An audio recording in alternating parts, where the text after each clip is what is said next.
அப்புறம் ஒருத்தர் 10 ரூபா ஆளு, உங்களுக்கு நல்லா தெரியும், கேட்க வேண்டியதே இல்லை. 10 ரூபாய்னா நீங்களே ஆரம்பிச்சுக்கிறீங்க. இன்னைக்கு தமிழகத்தில் 6000 மதுக்கடை இருக்குது.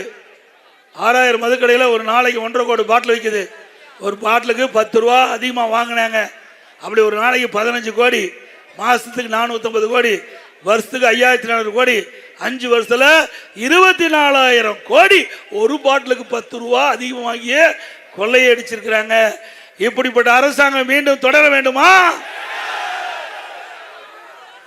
இவ்வளவு கொள்ளையடிச்சு 453 நாள் ஜெயில் இருந்தார் எனக்கு பார்க்குறேன். எனக்கு கிடைச்ச தகவல், அவள் நாள் ஜெயில் விட்டு வெளியில் வந்த போது முதலமைச்சர் புகழ்றார்.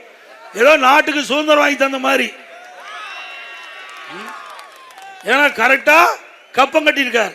கரெக்டா கப்பங்கட இவருக்கு கப்பம் கட்டி அவருக்கு ஜெயிலுக்கு போனதான் மிச்சம். அவர் நெஞ்ச பொழுதுதான் மிச்சம். அவர் இங்க நிக்க முடியாது, போய் கோயம்புத்தூர் நிக்கிறாரு. எங்க கரூர்ல நிக்க முடியாது.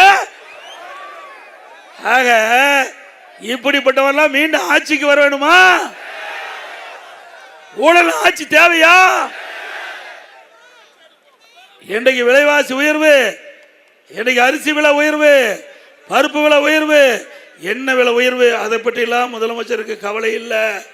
அதோட மின் கட்டணம் 67% உயர்ந்து போச்சு. கடைக்கு இரட்டிப்பு வரும் சார்ஜ், பீக் அவர்னு போட்டு வாங்குறாங்க. நகராட்சி, மாநகராட்சி, பேரூராட்சியில் வீட்டு வரி 100% உயர்வு, கடை வரி 150% உயர்வு, குப்பைக்கு வரி, குடிநீருக்கு வரி.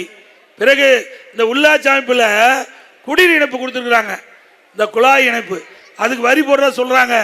அப்படியா? அதில் வரி கட்டினா தான் உங்களுக்கு 100 நாள் வேலை திட்டத்தில் நாங்கள் பணி கொடுக்குன்னு சொல்றாங்க. அதிமுக ஆட்சிக்கு வந்த பொழுது அப்படிப்பட்ட பிரச்சனை இருந்தால் தீர்க்கப்படும். அப்புறம் இங்க இருக்கிற பள்ளிக்கல்வித்துறை அமைச்சர்,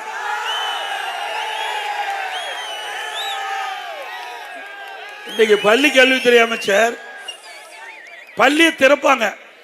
பள்ளிக்கல்வித்துறை அமைச்சர் பள்ளி திறந்து அதிகம் பேர் கல்வி கற்கக்கூடிய சூழ்நிலை உருவாக்குவாங்க. ஆனா இங்க இருக்கிற பள்ளிக்கல்வித்துறை அமைச்சர் பள்ளிக்கூடத்தை மூடுறார். பள்ளிக்கூடத்தை பார்த்தீங்கன்னா அதிமுக ஆட்சியில் மேல்நிலை பள்ளிகள் மக்களுடைய விருப்பப்படி, அங்க இருக்கிற மாணவருடைய விருப்பப்படி நாங்க மேல்நிலை பள்ளி அதிகமாக திறந்தோம்.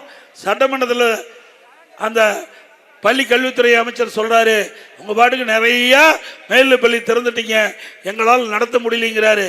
மக்களுக்காக தானே அரசாங்கம்? நல்லா சத்தமா சொல்லுங்க. மக்களுக்காக தானே அரசாங்கம்? அரசாங்கத்துக்காக மக்கள் இல்ல. ஆக அரசாங்கத்துக்காக மக்கள் இல்ல, மக்களுக்காக நாங்க பள்ளிகளை திறந்தோம். ஆனா இந்த பள்ளி கல்வித்துறை அமைச்சர் கிட்டத்தட்ட 200 பள்ளி மூடிட்டார். 200 பள்ளிக்கூடத்தை, அரசு பள்ளிக்கூடத்தை 200 மூடிட்டார். இப்படிப்பட்டவரெல்லாம் மீண்டும் வெற்றி பெற வேண்டுமா?